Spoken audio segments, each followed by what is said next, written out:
സൗദിയിൽ പൗരന്മാർക്കും ഇഖാമയുള്ള വിദേശികൾക്കും ഈ വർഷത്തെ ഹജ്ജ് രജിസ്ട്രേഷന് നുസുക്ക് ആപ്പിൽ തുടക്കമായി.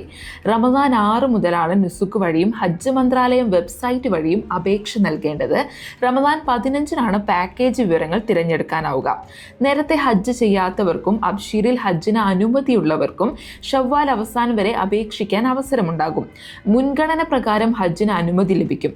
15 വയസ്സ് പൂർത്തിയായിരിക്കണം. ആരോഗ്യ മാനദണ്ഡങ്ങൾ പാലിക്കണം. വിദേശികളുടെ ഇഖാമ കാലാവധി ഉള്ളതായിരിക്കണം എന്നിവയാണ് നിബന്ധനകൾ. 1 വർഷം മുമ്പ് ഇഖാമ ഇഷ്യൂ ചെയ്തവർക്ക് മുൻഗണന ലഭിക്കും. നുസുക്ക് ആപ്ലിക്കേഷനിൽ കാണുന്ന കമ്പനികൾ വഴിയാണ് ഹജ്ജിന് കരാർ ചെയ്യേണ്ടത്. രജിസ്റ്റർ ചെയ്യുന്നവർ നുസുക്കിലോ വെബ്സൈറ്റിലോ സ്വന്തം അക്കൗണ്ട് ക്രിയേറ്റ് ചെയ്ത് വ്യക്തിവിവരങ്ങൾ പൂരിപ്പിച്ച് പാക്കേജ് തിരഞ്ഞെടുത്ത് പണം അടക്കുന്നതോടെയാണ് ഹജ്ജിന് അനുമതി അഥവാ തസ്രീഹ് ലഭിക്കുക എന്ന് മന്ത്രാലയം അറിയിച്ചു.